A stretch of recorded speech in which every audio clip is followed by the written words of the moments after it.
Characters to profile. Marcus, ex-boyfriend. 32-year-old successful businessman, antagonist. Vain, materialistic, status-driven. Emily, ex-girlfriend. Protagonist of personal empowerment, intelligent, hardworking, with no explicit physical descriptions provided. Quick note. The script provides behavioral traits. Marcus's age, 32, and social markers. Businessman, luxury, vanity. There are no explicit physical descriptions. Hair color, eyes, skin tone, height, marks, etc. I followed the rule. I didn't invent physical characteristics not mentioned. Where details are missing, I marked as not specified, or described only what the text allows us to infer. Clothing, social style. Sir. Visual DNA profile. Marcus. Character. Marcus, core identity, permanent visual anchors. Gender, male, age, 32. Years old, explicitly stated. Ethnicity, not specified in script. Facial structure, no explicit. Facial details provided. Text emphasizes vain appearance. Limited inference, meticulously groomed facial features. Body, build not specified. Script implies a polished, professional businessman, no precise height, weight details given. Hair, not specified. Skin, not specified. Distinctive marks, none described in the text. Outfit layers. Primary outfit, luxury executive attire, tailored suit. Expensive accessories, watch, possibly rings. High-end clothing and possessions mentioned by context. Luxury cars, high bank accounts. Outfit changes not described. Grooming, vain. Carefully maintained appearance, implied by text. Vain about his appearance and possessions. Expressive baseline. Resting expression, arrogant and haughty demeanor. Script describes behavior suggestive of someone who perpetually feels superior. Body language, confident, assertive posture. Upright bearing that communicates control. Demonstrates cold and dismissive social interactions, particularly towards those perceived as vulnerable. Visual consistency anchors. Top 5. Script grounded. 32 years old. Explicit age, 2. Luxury executive clothing. Tailored suit and expensive accessories. Watch, jewelry. Strong visual anchor. Visual arrogance, posture. Haughty expression. Upright and controlling posture. Social icon of wealth, associated with luxury cars, can be used in outdoor scenes. Vain and well-groomed appearance, repeatedly implied. Visual DNA profile, Emily. Character. Emily, core identity, permanent visual anchors. Gender, female, age. Not specified in script, 3-year relationship. With Marcus, precise age undisclosed. Ethnicity, not specified in script, facial structure, undescribed. Text prioritizes character traits, intelligent, hardworking. Over physical appearance. Body, unspecified. No details regarding height or physical characteristics provided. Hair, not specified. Skin, not specified. Distinctive marks. No physical distinguishing features described. Outfit layers. Primary outfit, professional, conservative clothing, implied by context of professional reputation and presence at social events. Likely elegant, discreet clothing appropriate for public speaking, described only by social function. Outfit changes, not described. Grooming, professional and well-maintained appearance, implied by good professional reputation and being presented at events. Expressive baseline, resting expression, determined and professionally composed, demonstrates remarkable emotional restraint, particularly when addressing challenging situations, such as confronting Marcus. Body language, exhibits a nuanced transformation from reserved composure to assertive presence, especially when taking the microphone to address critical personal matters. Visual consistency anchors, top 5. Script grounded on female. Protagonist with professional profile, solid professional reputation. Professional conservative clothing in social ceremonial environments. Visual base. Controlled. Posture that can transform into assertive at the microphone. 4. Story of dedication, suffering versus Marcus. Controlled emotional. Expression when confronting. Free public presence. Speaks at microphone. Important situational anchor for images. Script. Fidelity observations. Strictly adhered to physically described Elements and characteristics clearly inferable from social context. Chongqing luxury executive attire for Marcus, professional conservative clothing for Emily. Deliberately avoided fabricating details not present in the original text, such as hair colors, eye color, skin tone, height, or distinctive marks. For consistent image generation, incorporated strong visual and non-physical anchors, clothing style, body posture, accessories, always explicitly marked as contextual inferences, not as definitive script facts. Gen for injection, technical. Specifications. Each visual descriptor is a flat, standardized string. Descriptor order follows strict specification. Gender, age, ethnicity, skin tone, facial features, hair description, body build, clothing description. Where the script provides no specific detail, used not specified to ensure field completeness while maintaining textual fidelity. Video title: Revenge, Truth, and the Power of Speaking Up. Characters. Name: Marcus. Visual descriptor: male, 32 years old, ethnicity not specified, skin tone not specified, no specific facial features described, hair not specified, body build not specified, wearing tailored luxury business suit and expensive accessories, well-groomed, displays wealth. Name: Emily. Visual descriptor: female, age not specified, years old, ethnicity not specified, skin tone not specified, no specific facial features described, hair not specified, body build not specified, wearing professional conservative attire suitable for social events and public speaking. If you'd like, I can generate plausible visual variations, EEOG, skin tones, Jock's hair colors, marked as suggested options to use in generations, noting they are assumptions. Create ready-to-use prompts for mid-journey true stable diffusion using only the anchors above, keeping the not specified fields, or replacing them with options you approve. Which do you prefer? Marcus would make cutting remarks whenever they were alone. He criticized everything: her clothes, her manner of speaking, even the work she pursued with such passion. Methodically, he isolated her from close friends, always armed with a seemingly reasonable explanation. When Emily attempted to challenge him, Marcus possessed a remarkable ability to twist the narrative, making her feel like she was overreacting or hypersensitive. Such is the insidious nature of manipulative individuals. They erode your confidence incrementally, so subtly that you scarcely realize the gradual destruction happening before your eyes. When Marcus had extracted everything of value from her, her professional connections, her reputation, he callously discarded her. The breakup was swift and merciless. In a cold, clinical conversation lasting barely 10 minutes, he delivered a brutal message. She was no longer of use to him, and he was moving on. He advised her to accept this abruptly and without sentiment. Emily was shattered, not merely by the relationship's end, but by the complete emotional detachment with which he erased 3 years of shared history, treating her as disposably as a worn-out tool. The following months were difficult for Emily. She had to rebuild her life, recover her self-esteem, and learn to trust herself again.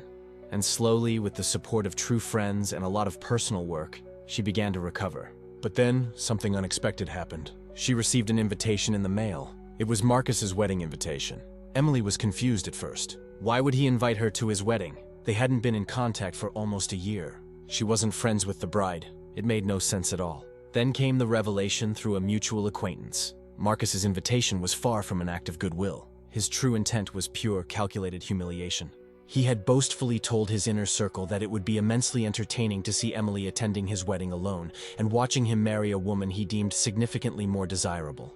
His goal was to reduce her to feeling small, insignificant, and utterly defeated. This wedding was far more than a mere celebration.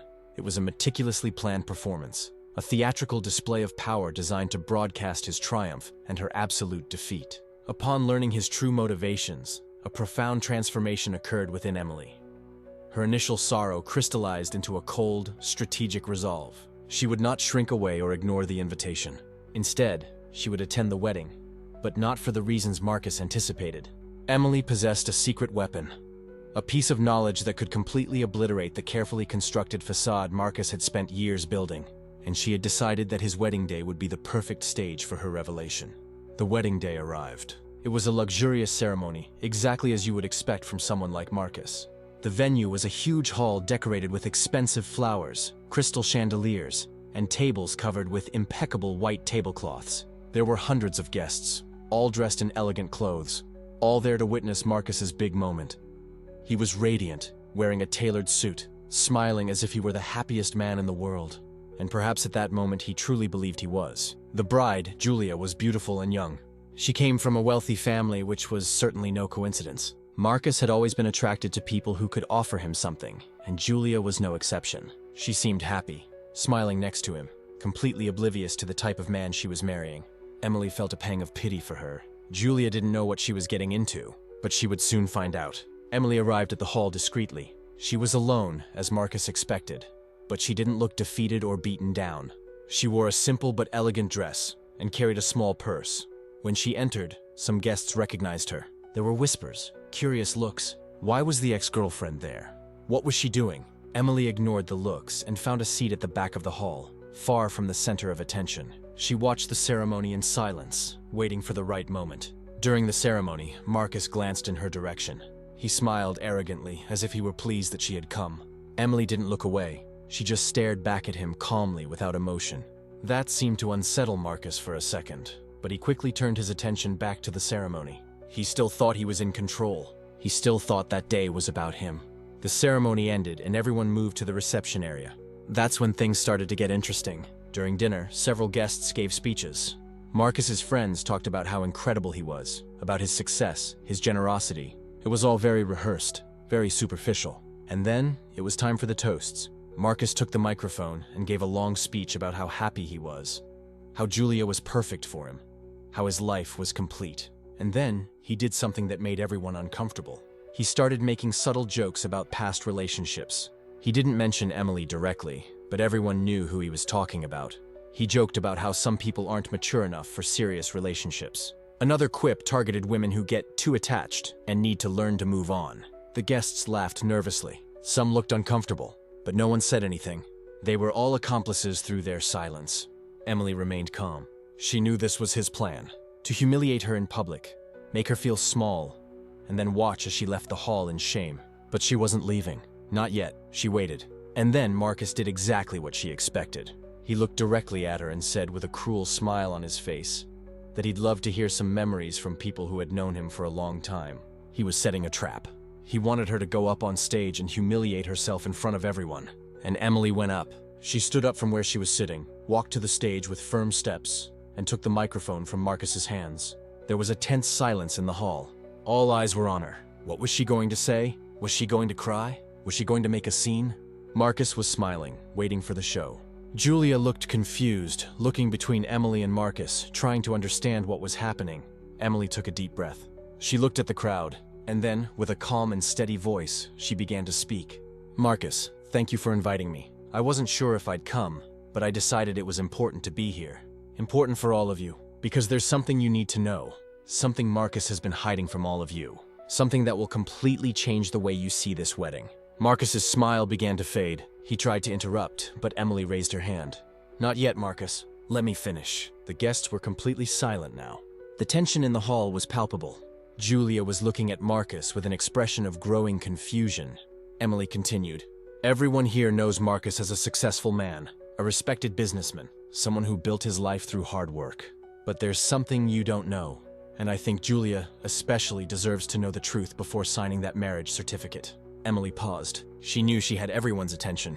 And then, she said the words that would make everything fall apart. There's something everyone here needs to know about the groom. Something he's kept hidden.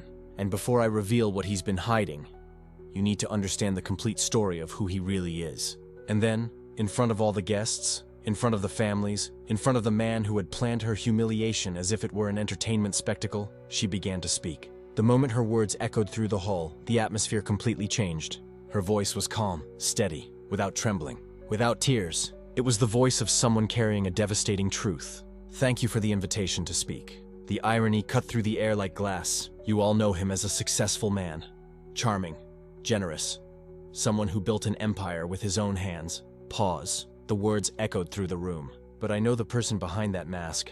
The first crack. Because she wasn't nervous. She wasn't seeking revenge through screaming. She was revealing something no one else knew.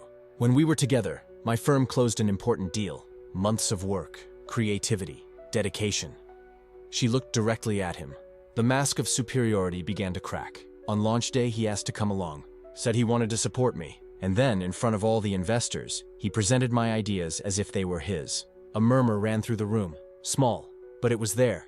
And when I confronted him, he said he was helping me, that the project would have more respect if it came from both of us. She smiled, but there was no joy there.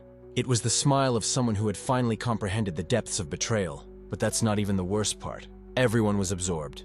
The groom fidgeted with his collar, uncomfortable. The bride, pale, was beginning to understand. There are 3 things you need to know. Her voice was louder now. Not shouting, but deliberately ensuring every word carried weight. 3 patterns that repeated themselves. Always. The first revelation cut like a blade. First, he used my success to build his image. Every achievement of mine became a story at dinners. At meetings, I was an extension of his resume. A trophy, but when something went wrong, then it was my problem. My failure. Never his. The second blow. Deeper. Second, he made me question my own reality. Gaslighting. When I noticed something wrong, he convinced me I was overreacting. Paranoid. Dramatic. He isolated me. Friends who asked questions? Pushed away. Family who suspected? Cut off. And I believed it. Because when someone you love tells you you're crazy, you start to doubt. And then the third. The worst. Third, when I was no longer useful, he discarded me. No honest conversation. No respect. He just left. Later, I found out he already had his eye on someone new. Someone with new connections. New status. A new ladder to climb. Dense silence. Cutting. Some looked at the floor. Uncomfortable. Others exchanged glances. Puzzle pieces clicking into place. The bride was motionless. Eyes fixed on the X, seeing a reflection of her own future. But that's not why I'm here. Change of tone. Everyone paid even closer attention. The groom stirred. Growing nervousness. Realization that this was getting out of control. I'm here because in recent months I started noticing patterns. Familiar behaviors. Then someone reached out to me. Someone close to this situation. Someone who was also asking questions. Collective shiver in the room. And I discovered that what he did to me wasn't a mistake. It wasn't a phase. It was who he always was. And still is. She looked directly at the bride. Eyes met, without judgment, without malice. Just one woman trying to save another. So I realized I'm not here for revenge. I'm here to prevent someone else from suffering what I suffered. No one deserves to start a marriage based on lies. And you, she pointed gently at the bride, deserve to know who you're about to marry. The groom finally stood up. This has gone too far, he said, his voice trying to sound authoritative but failing miserably. You have no right to come here and... Sit down, the ex interrupted him, and there was such absolute force in that single word that he stopped, as if he had been physically pushed back into his chair.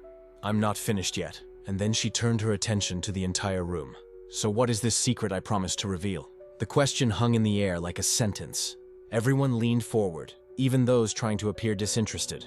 The secret has to do with his finances, with his honesty, and with the real reason this wedding is happening. She let each word settle, observing the reactions. The bride's family exchanged glances with growing concern. Some of the groom's friends looked uncomfortable, as if they already knew what was coming. He's not who he appears to be financially. The first breadcrumb thrown like bait. This wedding is not what it seems. The second, even more disturbing. And the bride deserves to know the truth before signing that certificate. And then she began to reveal details. Not everything yet, but enough to make everyone's blood run cold. Do you know where the money came from that financed this party? This luxurious hall? The imported flowers? The renowned chef's menu? Absolute silence. It doesn't come from his honest work. It doesn't come from the companies he claims to have built and sold alone. It comes from something much darker. She paused, watching panic begin to form in the groom's eyes. And then, the moment that would change everything. He's involved in financial fraud. The words fell like bombs. Guests gasped. The bride's mother brought her hand to her chest. The father rose from his chair, fists clenched. There is documentation. There is evidence. And there are legal implications that go far beyond this wedding. The groom tried to speak again, but she cut him off. You want to call me a liar? Want to say I'm making this up? Then let me be more specific. You want to call me a liar? Want to say I'm making this up? Then let me be more specific. And she began to build the case, brick by brick. Your empire wasn't built alone. It was built on top of someone else's work. Someone who trusted you. Someone who was your partner. And someone you betrayed in the vilest way possible. The guests were shocked. Some were already discreetly taking out their phones. Others whispered among themselves. The bride remained paralyzed, as if each word was a revelation that deep down she had already suspected, but never had the courage to confront. This wedding, she continued, is not about love. It's not about building a life together. It's about laundering appearances. It's about creating an image of a family man, a respectable man, while authorities start asking questions. And that's when chaos truly began. The groom could no longer contain his desperation. Enough! He stood up again, this time almost shouting, "You need to leave, now." But before any security could move, something extraordinary happened. The bride spoke. For the first time during that entire wedding, during all the preparations, during all the discussions about details and planning, she used her own voice. "Let her finish." The two words echoed through the room with a force no one expected. The groom turned to her, shocked, as if the betrayal came from where he least expected it. "What?" "I said, let her finish." The bride's voice wasn't loud, but it was firm, unwavering. "I want to hear what she has to say." For the first time, the real power had changed hands. It was no longer with the groom. It was no longer with the family. It was with the two women who, in different ways, had been victims of the same man. The bride's family began to speak up as well. "Yes," said the father, his voice deep and full of authority. "We want to hear. If accusations of this level are being made on my daughter's wedding day, then let's hear everything." The groom looked around, searching for allies, but found only closed faces. The mask was falling, and he knew it. The ex took a deep breath. This was the moment, the climax of everything she had planned, all the courage she had gathered. "Here's the secret." She paused, dramatic, calculated, each moment stretching the tension to its breaking point. "He's not self-made. He didn't build his company. Everything he owns, every penny, every business, every achievement he puts on his resume." Another second of silence. "Actually belongs to..." And it was exactly at that moment, when the crucial word was about to come out. She took a deep breath. All of this belongs to his ex-partner, the man he stole from and framed for fraud. The room froze. Absolute silence. Hearts pounding in panic. The ex didn't stop. She opened her purse with calculated precision. A brown envelope emerged, filled with damning evidence. Printed emails, bank statements, and legal records bearing official stamps. She held the papers in the air. "I've been working with the partner's family lawyers for 6 months, gathering evidence for the criminal case. They wanted me to come here, today, to testify where the stolen money ended up." She looked around. The exotic flowers, the French champagne, the live jazz band, all of this was paid for with money that doesn't belong to him. The groom attempted a laugh, a strangled, desperate sound. "Ridiculous," he sputtered. "She's lying. This is pure jealousy, nothing but revenge." But then a man in a dark suit stood up, one of the tables in the back. He'd been there all along, watching. "I'm the partner's family attorney," his voice echoing through the room. "And I confirm that everything this woman just said is true. Criminal investigation underway. We're here because this wedding is being financed with stolen funds. Embezzlement." Second revelation. Second blow. The money for this wedding, venue, decorations, rings, all traced back to fraudulent accounts. He looked at the bride's family. "And the dowry you contributed is also at risk. Confiscation for money laundering?" The bride's father jumped to his feet, face red. "What? Our contribution? Our money?" Third revelation. Avalanche. "I'm afraid so. Criminal funds mixed with legitimate ones in a wedding? Every transaction comes under scrutiny. Your family will need to prove the origin of every penny." The groom's financial house of cards was crumbling before everyone. His wealth, his status, his reputation, all revealed as a facade built on crime. But the room hadn't yet fully absorbed the shock when the ex-girlfriend delivered the final blow.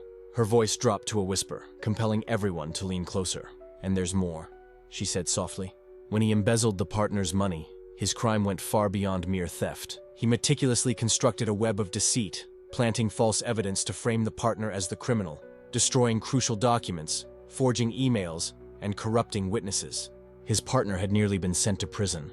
An entire family teetered on the brink of destruction, children on the verge of losing their father. All of this, she pointed directly at the groom, because he wanted something that was never rightfully his, and was willing to sacrifice anyone to claim it." The groom stood up, his face twisted in desperate denial. "You're going to believe her? Him?" He pointed at the lawyer. "This is a conspiracy! I built my business from scratch. I'm the victim here." But his voice rang false even to his own ears. The guests who once admired him now pulled away.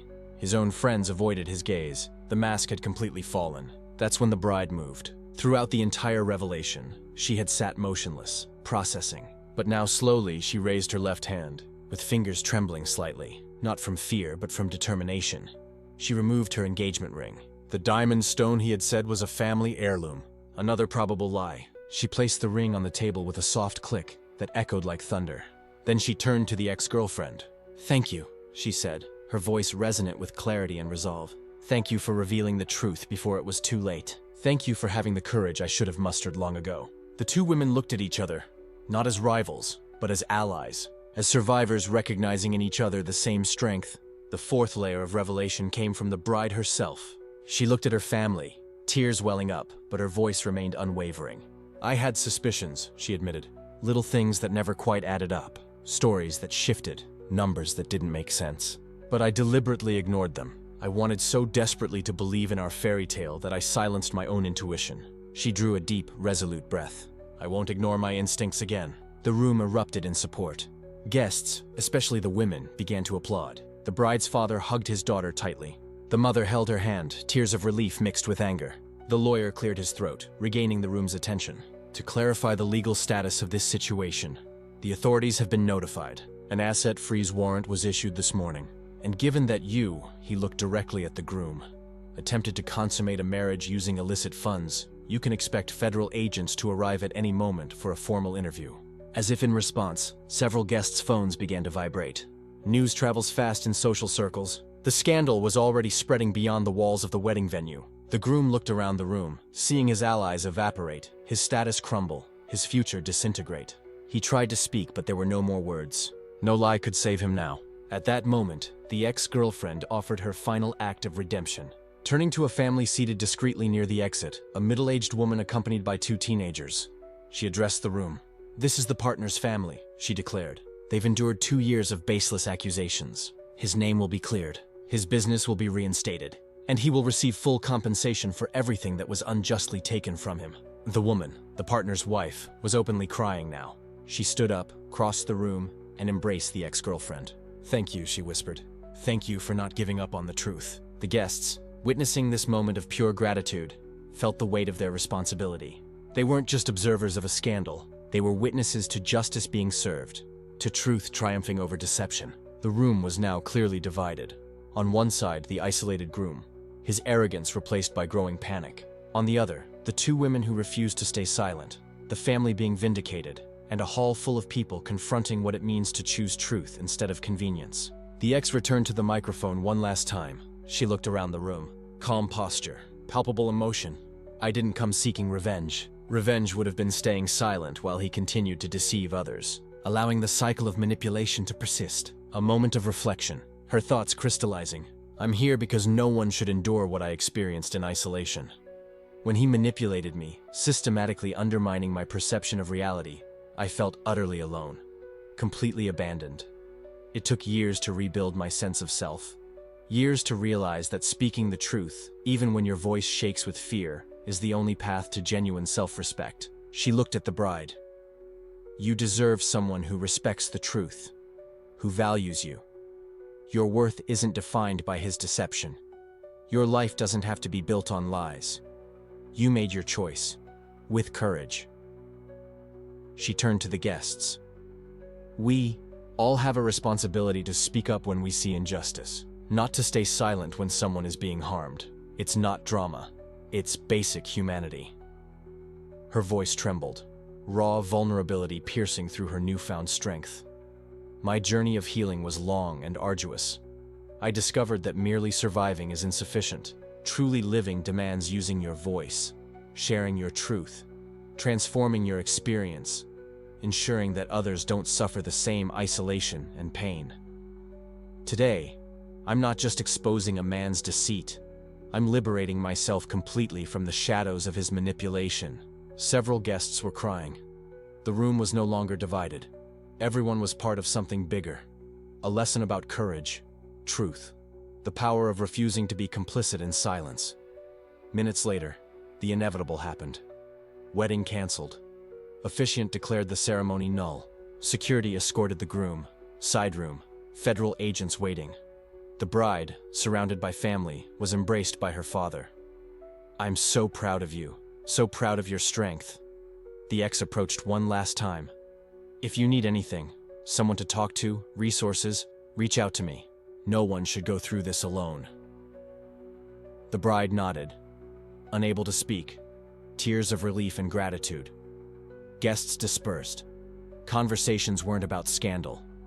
They were about courage, about trusting instincts, about speaking the truth when it's uncomfortable. In the weeks that followed, the story didn't end there. What happened next would prove that true justice goes beyond exposure. The lawyer announced that the partner would be compensated, business restored, investors returning, reputation publicly repaired, justice not just punitive, restorative. And the ex? She transformed her pain into profound purpose. She began working with an organization dedicated to supporting victims of financial and emotional manipulation. No longer merely surviving, but fully thriving, using her hard-won experience to illuminate paths of healing for others. Life after trauma transcended mere functionality. It became vibrant, rich with meaning. A powerful testament that one can emerge from betrayal not just intact, but fundamentally transformed. The bride watched the ex leaving, head held high. She saw not what she lost, but what she gained. Freedom, agency, a future without deception. The last guests left, talking quietly about what they'd witnessed. This story isn't about a canceled wedding. It's about the moment when you realize, speaking the truth, even when your voice trembles, even alone against everyone, is the only way to live with integrity. True courage isn't the absence of fear.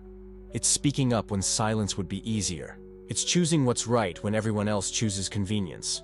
Your voice matters, especially when defending those who can't defend themselves, especially when breaking cycles of silence that allow abusers to continue. Think about the times you ignored a suspicion, an instinct, a discomfort, because questioning was difficult. Think about the opportunities to speak up that you let pass, because you didn't want conflict. This story is a reminder. You have the power to choose truth instead of comfort, the strength to use your voice when it's difficult. And when you do, when you choose courage, you don't just change your story. You change the story of everyone who witnesses your bravery. The ex who grabbed that microphone wasn't getting revenge. She was freeing herself from years of silence, protecting a woman she'd never met, vindicating a family unjustly accused, showing that speaking the truth, no matter how scary, is always worth it. You have that same power. The question isn't whether you're strong. You are. The question is, when your moment comes to choose between truth and comfort, what will you choose? Choose truth, always, because in the end, it's the only thing you can live with.